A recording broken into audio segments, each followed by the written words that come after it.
This is firstoffthebike.com. Phil Rockner here in the driver's seat. Next to me, local raconteur, and well, he was a professional athlete. I don't know what he's doing now. He's a passenger. Mitch Anderson. We're talking all things triathlon and a little bit of a reincarnation of the earlier show. Mitch, happy to, nice to have you along. Thank you. Well, I'm thinking about running a naming competition. I'm putting forward the name FOTBTV. It's not that catchy, but if you write in and give us your name, we'll send you out one of these Power Bar Gel Blasts. Just one. One lolly, that is not. I mean, they're not lollies. Budget on this has gone down slightly. Now, Giro d'Italia has just wrapped up. Ivan Basso, people. Ivan Basso. I thought his name was Ivan Busco. Thank you, Mark Beretta from Channel 7. Oh, good work, buddy. Oh. I mean, seriously. Is that hard? It's not that hard. The rant's not... there's no rant on this show. It's rant all the time. But seriously, we can get Justine Henin, right? Why can't we get Ivan Basso? That's right. And look, we're welcoming him back to the top of the podium. Also, a special mention to the three Aussies. We had Richie Port, who was the winner of the white jersey. Best young rider. We had Lloydie from local Victoria. Matt Lloyd grabbing the King of the Mountains. Couple of serious breakaways from him too. Very well done. And of course, Cadell taking the points jersey. Siddell. And not to mention, all year, 5 little rainbow stripes on his front jersey. Look, it's nice that he's doing so well, and Cadell, can he back up for the big one in July? We'll come to that at some point, no doubt. Sellouts, there's been plenty of them in Australia at the moment. Not only Mitch Anderson. We're talking about races. The big thing that I think the races have been selling out so quick now. Shepparton is the last one that's been sold out. Ironman Australia is sold out, obviously. Also, Ironman WA is sold out. Yes. It is absolutely on fire, and imperative, people, that you get on early if you want to race an endurance race here in Australia. Yeah, look, and I think that the precedent's now been set that we no longer enter the month before a race. You need to plan out your triathlon season. So everyone, talk to your coaches and get your races planned so you get your entries in on time and you don't miss out. Yeah, it's a tough one for those who miss out. One bloke who missed out at Ironman Utah last month, Luke Bell, power failure. He was right up there, wasn't he? And racing very nicely until it all went south.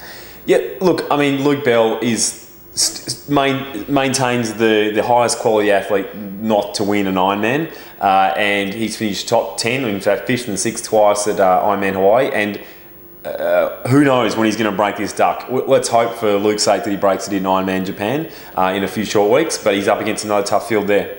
Well, and the last one is Phil Graves.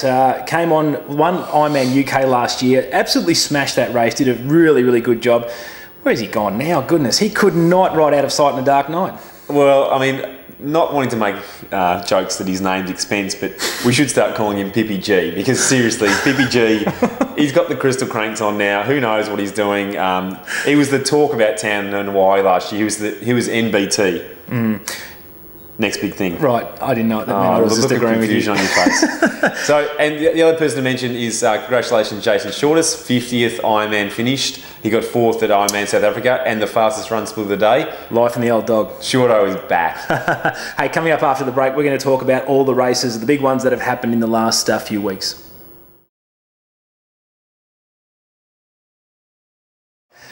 Welcome back to firstoffthebike.com. We're talking triathlon. Phil Rockner here with Mitch Anderson on the big races that have been run and won recently. Just overnight, though, seriously. Luke McKenzie, I've got a little bit of a man crush on the guy at the moment. 8:07 in front of a list of guys who should have beaten him. Capacity crowd, capacity field, and he's racing well and truly at his capacity. He's won 5 Ironman now. He is on a hot streak to rival Terenzo Bazzone's hot streak of recent times. But let's not move on from Luke McKenzie. The guy is smoking swimmer, awesome bike rider, turned out very solid runs now. You might have noticed that he didn't preem any of the legs on the weekend, but he just won by being the best over the distance, and that's how you do it. And out in front. I mean, we wrote it on the website as a beautiful victory because it was out in front and it's just him versus him. You know, I know he was thinking about the guys behind him, but, you know, Mitch, really, when you're out in front like that, certainly was a great effort. Yeah, and look, Teresa Marcel as well, it shows that she's actually an absolute quality athlete. She showed it in Hawaii last year, and we're expecting big things from both those athletes come October. And nice for the team TBB to get a win, actually, after a little while. They've been in a bit of a drought, but also the other big race was Lanzarote. And Nico Lanos, I got to tell you, he is a force. Now, I know he was expected to do big things last year in Kona, didn't quite get the result he wanted, but my goodness, he can run, and he's already proven this year, Mitch, at Abu Dhabi, doesn't matter what distance, he's good. Yeah, look, I mean, I don't want to bring it up, but Ironman WA 2005, Yannick Alanos. Boom. Yeah, you want to get that one in right now. That was only 5 short years ago. But look, he obviously had second place at Ironman Hawaii the year before last. He is an absolute quality athlete, and Crowe would be watching him intently.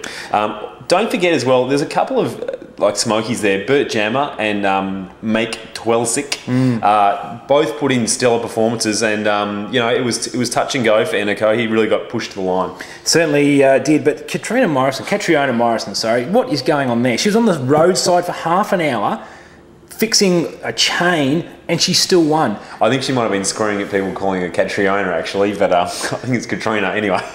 Let's tomato, you know. I wouldn't have said so. It's a silent O, my friend. Yeah, it's about to become very loud. Now, anyhow, yeah, I'll get on topic. She was half an hour down, and it just goes to show you never write yourself off in an Ironman, ever. You always keep on persisting, and that's why, you know, everyone should always finish every race they enter, and she's the perfect example. She came through, she beat a pretty inexperienced Louise Collins, who was an age grouper, who came second overall, and, you know, just an astonishing finish to an Ironman. Certainly was one that got tongues wagging around the world, I can tell you. And before, let me stick the boot into Bella Bayliss before we move on. Bella Bayliss, she looks terrible in pink, redheads, she never should wear pink, and also, she's done some monster explosions. She hasn't done anything good since I last did something good. Terenzo Bazzone's done a lot good early form. He is on a hot streak. How does someone back up 70.3 races so consistently?